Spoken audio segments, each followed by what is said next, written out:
Assalamu alaikum. Welcome to Homebee World. போன வீடியோவில் electric noodles maker, அதாவது அதில் எப்படி நம்ம இடியாப்பம் செய்யலாம் அப்படிங்கிறத பார்த்தோம்.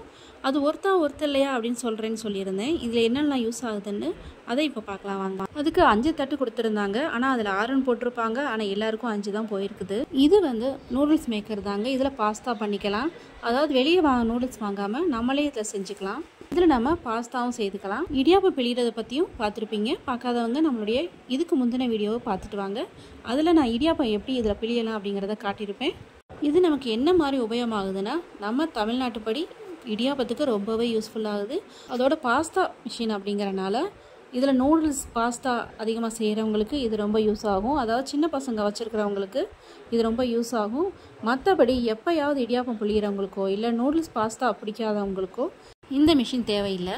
ஸோ நீங்கள் இடியாப்ப பிரியராக இருந்தால் மட்டும் இதை வாங்கலாம். பாஸ்தா நூடுல்ஸ் விரும்புகிறவங்களும் இதை வாங்கிக்கலாம். ஏன்னா இதோட விலை அப்படி நான் போன வீடியோலேயே விலை சொல்லியிருக்கேன். இந்த மாதிரி நீங்கள் பாஸ்தாக்காகவோ நூடுல்ஸ்க்காகவோ மாவு வச்சு பிணையும் போது அதை அப்படியே நீங்கள் தண்ணியில் போட்டு வேக வைக்கணும். இந்த வீடியோவும் நான் போட்டிருக்கேன். அதோடைய லிங்க் கொடுக்குறேன், நீங்கள் அதில் போய் பாருங்கள். ஏன்னா அதில் நம்மளே செய்கிற மாதிரி நம்ம கையில் பிழிகிற மாதிரியான இடியாப்ப உரலில் வச்சு நூடுல்ஸ் பண்ணியிருக்கேன். அதையும் பார்த்துட்டு வாங்க. இதில் நூல் பரோட்டாவும் சூப்பராக வருதுங்க. நான் நூல் பரோட்டா தான் இதில் செய்து பார்த்தேன். நீங்களும் இந்த மாதிரி நூடுல்ஸ் மேக்கர் இடியாப்பம் மேக்கர் வாங்க போகிறீங்க, உங்களுக்கு அந்த ஐடியா இருக்குது அப்படின்னா இதை பற்றின சில கொஸ்டின்ஸ் எதுனாலும் என்கிட்ட கேட்கலாம். ஏன்னா புதுசாக செய்யும்போது சின்ன மிஸ்டேக்ஸ் வரதான் செய்யுது. அதனால் அதை கிளியர் பண்ணிக்கிறதுக்காக நீங்கள் உங்கள் கேள்விகளை கேட்கலாம். அதுக்குண்டான வீடியோவை நான் கண்டிப்பாக அப்லோட் பண்ணுறேன். மற்றபடி 1000 ரூபாய்க்குள்ளே இருந்தால் இதை எல்லாருமே வாங்கலாம்.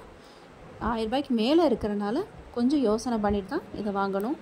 ஏன்னா எங்கள் வீட்டில் இடியாப்பம் விரும்பி சாப்பிட்றதுக்கு பெரியவங்களும் பாஸ்தா நூடுல்ஸ் விரும்பி சாப்பிட்றதுக்கு சின்ன பசங்களும் இருக்கிறாங்க. அதனால எனக்கு இது யூஸ்ஃபுல்லான பொருள் தான். நம்ம சேனல் ஹோம்பி வேர்ல்டை சப்ஸ்கிரைப் பண்ணிக்கோங்க. மீண்டும் அடுத்த வீடியோவில் சந்திக்கலாம். எல்லா புகழும் இறைவனுக்கே.